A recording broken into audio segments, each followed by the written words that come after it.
Good evening. Thanks for joining us on India Business Hour. I'm Shireen Bhan. The headlines that we're tracking for you this evening. Tensions flare along the line of control overnight. The government says Pakistan used more than 300 to 400 drones across 36 locations last night, adding that one Pakistani armed UAV was targeted at the Bathinda military station, but the attempt was foiled. The government says the purpose of the large-scale aerial attack was to test India's air defense system and gather intelligence. The Indian government says that Pakistan targeted civilian and military infrastructure in India, adding that 2 school students were killed in shelling in Poonch on the 7th of May. Foreign Secretary Misri says places of worship with a particular design were targeted as well, calls the attacks on civilians a new low even for Pakistan. Top ministers chair key meetings to review preparedness as tensions between India and Pakistan escalate. Defence Minister Rajnath Singh meets the 3 service chiefs at South Block. The chiefs also meet Prime Minister Modi. Home Minister meets the BSF and the CISF top brass. Health Minister JP Nadda reviews health infrastructure preparedness across hospitals. And the Finance Minister reviews the banking system cybersecurity preparedness. Market snaps a 3-week gaining streak amidst an escalation in India-Pakistan tensions. Sensex and the Nifty, as well as the mid-cap index, down 1% each. The Nifty bank slips 3%. 39 Nifty stocks give negative returns this week. Japan's Sumitomo Mitsui Banking Corporation to buy a 20% stake in Yes Bank from a clutch of Indian banks led by State Bank of India. The total acquisition, once approved, will cost the Japanese bank over 13,000 crore rupees and be the largest cross-border deal in the Indian banking sector.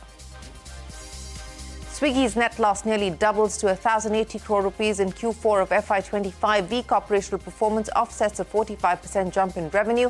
The quick commerce vertical Instamart continues to bleed on the back of aggressive expansion and stiff competition. Investor money into equity mutual funds drops for the 4th month in a row in April, accentuated by a feeble new fund offer pipeline. But debt funds see a surge in interest and a 2-month outflow streak comes to an end. Hybrid funds are also in vogue, clocking the highest inflow in the last 5 months. The Indian Premier League has been suspended for a week as tensions between India and Pakistan escalate. The match between Punjab and Delhi that was being played in Dharamshala last night was stopped midway into the first innings. Elon Musk's social media platform X blocks over 8,000 accounts in India after receiving executive orders from the government. X says the accounts include international news organizations and prominent users. Adds that while it disagrees with the order, it has complied so far to remain accessible in India. Pope Leo calls for a united church as he holds his first Mass at the Sistine Chapel. He is the first North American Pope and the first pontiff to take the name Leo in 122 years.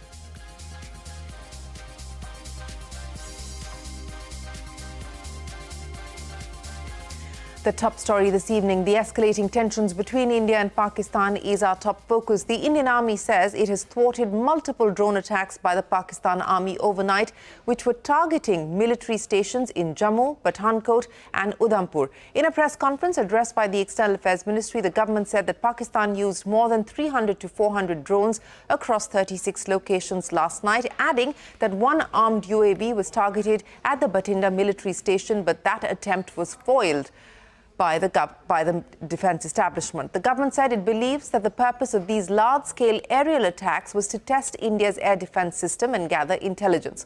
Foreign Secretary Vikram Misri revealed that Pakistan's drone attacks were targeted at civilian and military infrastructure, while Indian armed forces acted responsibly in their retaliation. Misri said 2 school students were killed during heavy shelling in Poonch on the 7th of May. He said that places of worship with a particular design were targeted.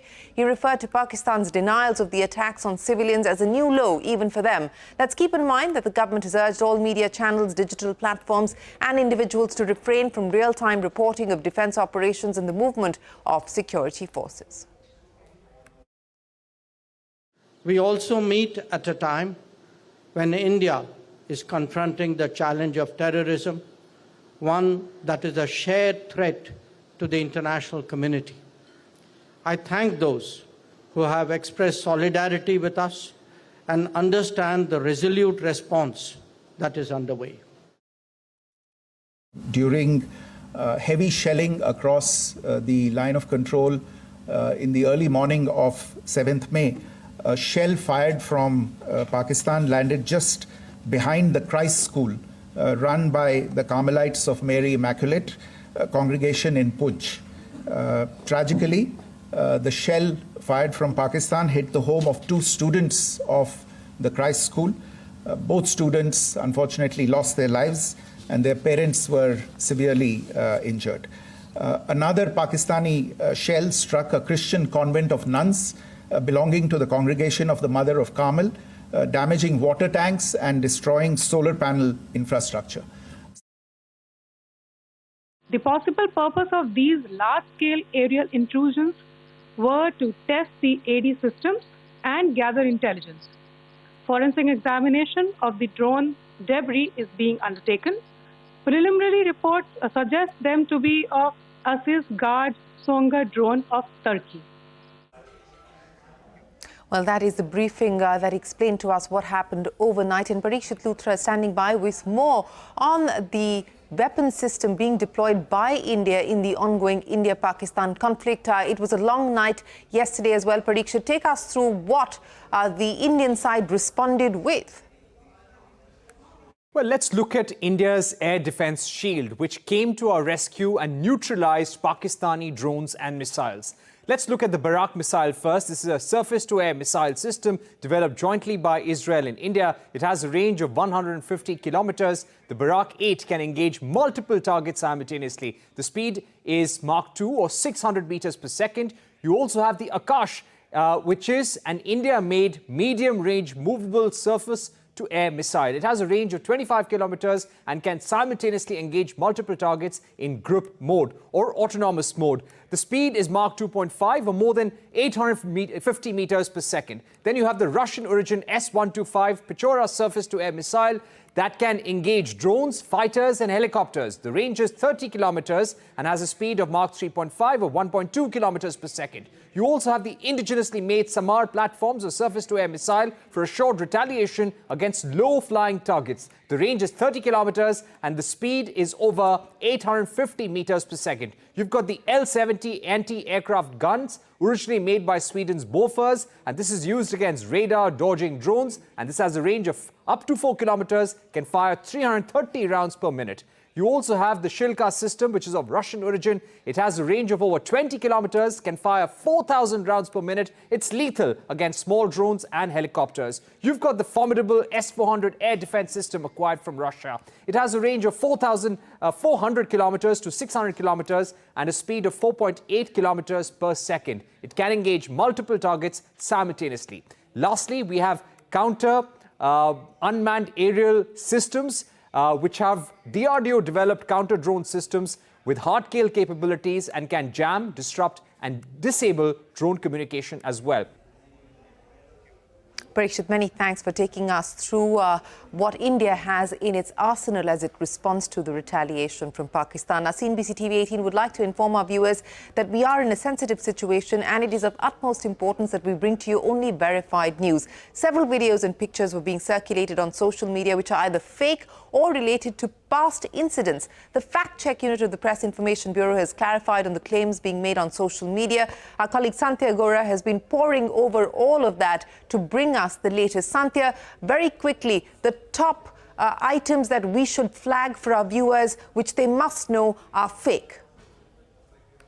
See, the misinformation warfare, a key tool of a non-kinetic attack against India, continues.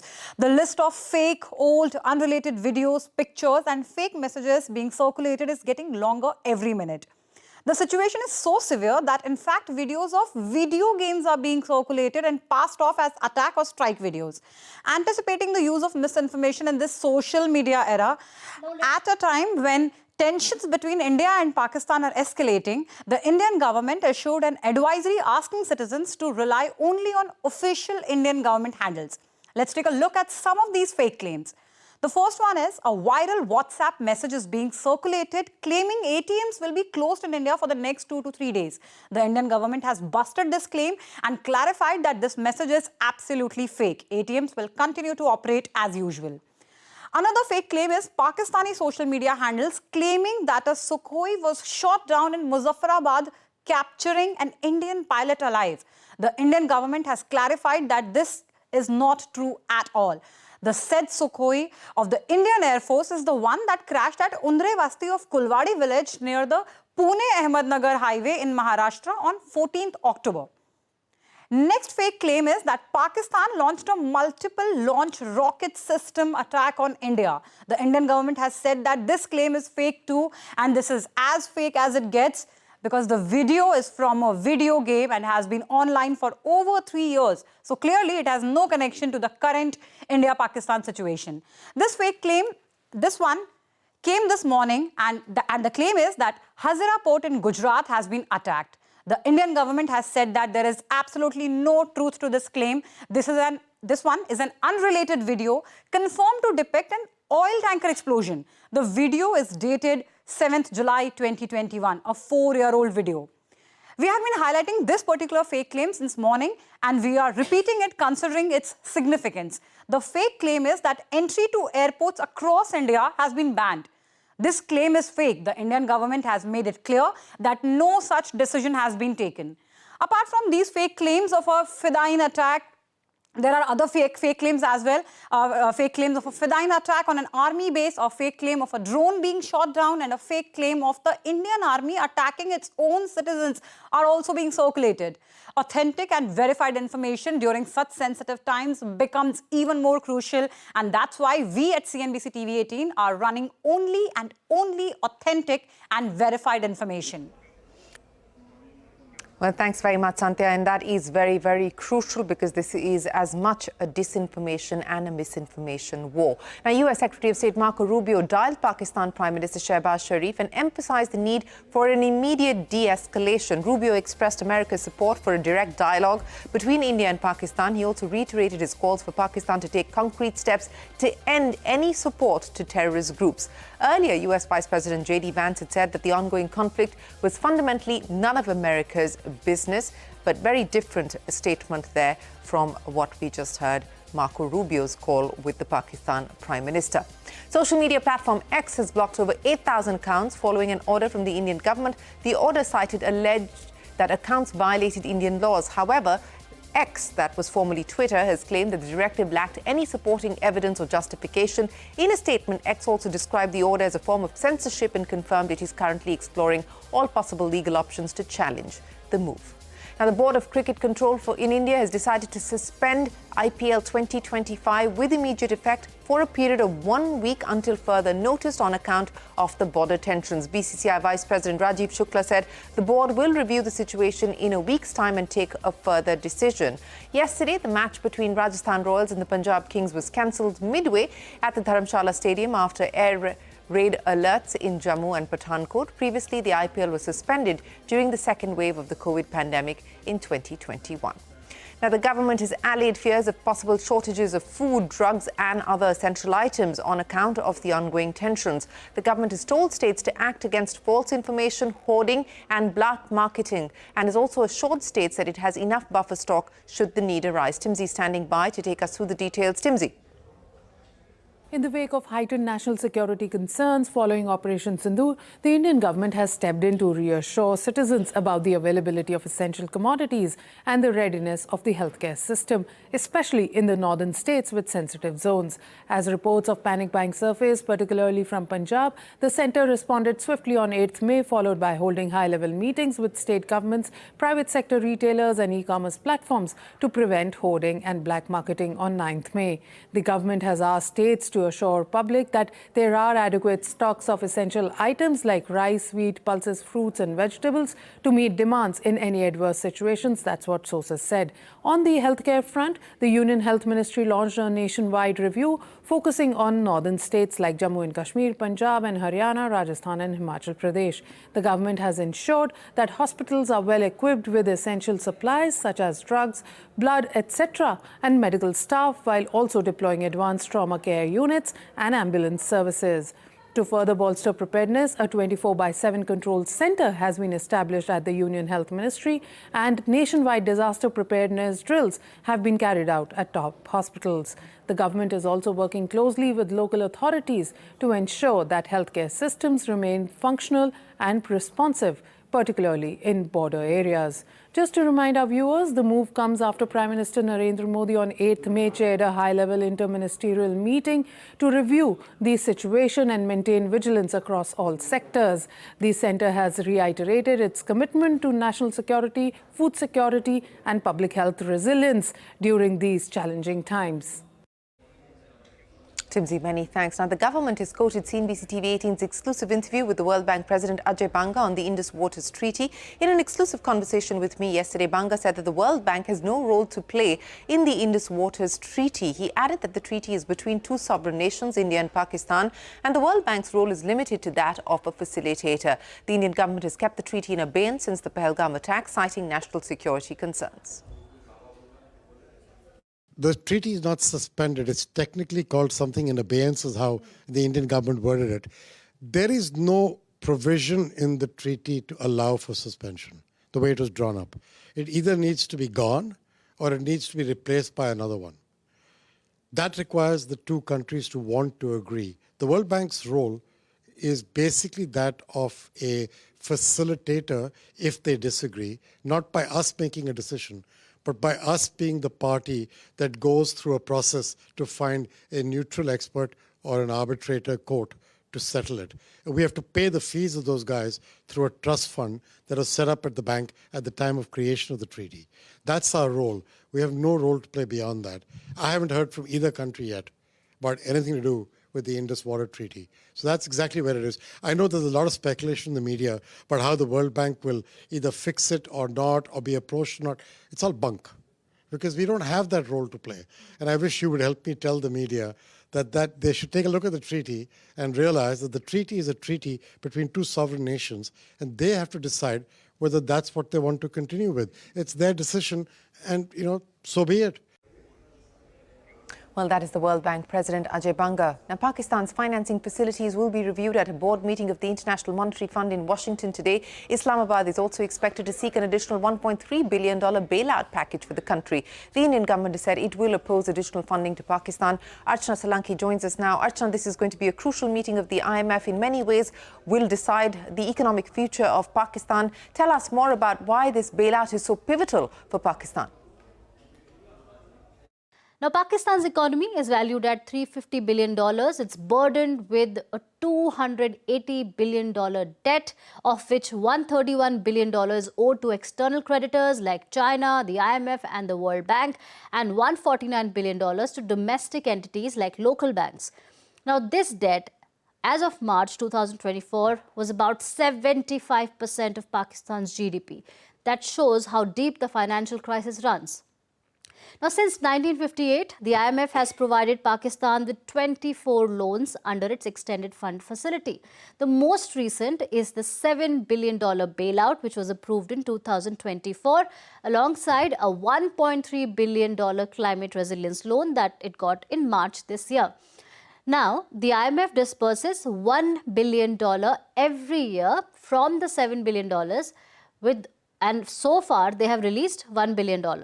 Now, subsequently, all these funds dispersals depend on performance reviews. So, today's IMF review is a make or break moment. If approved, Pakistan will get the next $1 billion to keep its economy running. Now, what were these loans given for? In simple words, the money was meant to boost businesses, fix government finances, and rebuild Pakistan's foreign reserves to help pay for imports and debts. But despite the bailout, things are not getting better. There are many reasons, but two main reasons: corruption, terror financing, and of course, the third one, which in addition to this is tax evasion. In 2024, only 2.5% of Pakistanis filed tax returns, so the government doesn't have enough cash to use the loans effectively. The United States, the biggest IMF contributor, helps fund these loans. IMF की आज meeting हो रही है. हम वहाँ पे अपना पक्ष रखेंगे और जो हमारा मत है इन चीज़ों को लेके वहाँ पे साझा करेंगे दूसरे मेंबर्स के साथ. ये बोर्ड पे निर्भर है कि वहाँ पे क्या निर्णय होता है. Thanks, Archana. And that was the Foreign Secretary there on the IMF decision, which is expected later tonight. And speaking of the IMF bailout package, CIA President Sanjeev Puri commented, saying that the IMF's financial relief package for Pakistan, telling reporters that these packages are meant for development activities and not for terror activity. Take a look. I think the response of the government of India to the provocation has been firm. It has been firm.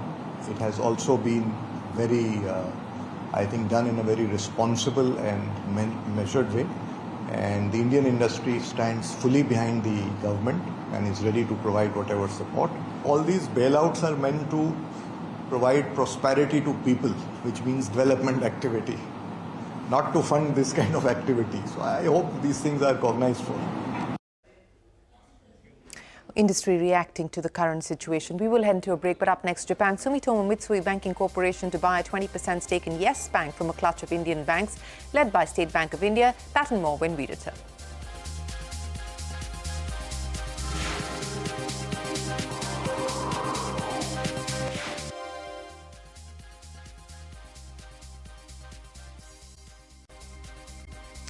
Well, let's give you a snapshot of the market action. The Lal Street snapping its 3-week gaining streak amidst tensions between India and Pakistan. The sensex, nifty and the mid-cap index fell over 1% each. The nifty bank was down by about 1.5% and 1% of a cut there for the sensex and the nifty. Let's now talk about the money market, where the rupee strengthened by 34 paise against the dollar amidst the escalation of tensions between India and Pakistan. $1 now costs 85 rupees and 37 paise. The rupee gained some ground a day after it recorded its worst fall in more than 2 years. 85.37 is where the dollar rupee closed. Now, food and quick commerce platform Swiggy's net loss nearly doubled to 1,080 crore rupees in Q4 of FY25. Weak operational performance offset a 45% jump in revenue. The company's quick commerce vertical Instamart continues to bleed on the back of aggressive expansion and stiff competition. The big corporate story, Japan Sumitomo Mitsui Banking Corporation will buy a 20% stake in Yes Bank from a clutch of Indian banks led by State Bank of India. Ritu joins us now with more details. Ritu, it's been long awaited, much anticipated, finally done. That's right. One of Japan's largest lenders, Sumitomo Mitsui Banking Corporation, or SMBC, is set to acquire 20% stake in Yes Bank in what will be the largest cross-border investment in the Indian banking sector. Now, to get to this 20% stake, SMBC is going to acquire 13.19% stake from State Bank of India, which in turn is the largest shareholder in Yes Bank with about 24% stake at the moment, and an aggregate of 6.81% collectively from Axis, Bandhan Bank, Federal Bank, HDFC, ICICI, IDFC and Kotak Mahindra Bank, who each hold less than 3% stake in Yes Bank. Now, the deal at 21.5 rupees per share is at a slight premium to the Friday closing price of 20 rupees per share. Now, if you look at the post-deal shareholding structure, SBI stake will fall to about 10.78%, and the aggregate holding of the other banks will come down from 9.74% to 2.93%, and SMBC will then emerge as the largest shareholder with 20% stake once the deal is closed. The transaction, of course, is still subject to, importantly, approvals from the Reserve Bank of India and also CCI and others. Now, SMBC will have the right to nominate 2 directors to Yes Bank's board, while SBI will continue to have the right to nominate 1 director. Now, SMBC is a subsidiary or the wholly owned subsidiary of Sumitomo Mitsui Financial Group, which is more than $2 trillion in assets. SMBC also, by the way, holds about 74% stake in an Indian NBFC, SMFG, formerly known as Fullerton India Credit. So the question may also arise later whether it will look to merge that NBFC with Yes Bank. But for now, SMBC entering into an agreement to acquire this 20% stake in Yes Bank, subject to approvals, bringing a year-long process of negotiations to a close. Ritu, many thanks. And the Directorate of Civil Defence tested air raid sirens at Public Works Department headquarters in New Delhi today. The drill, which lasted for 15 to 20 minutes, was part of the efforts to bolster the capital's civil defence preparedness. This we've been seeing across the country. Shivani gets us this ground report.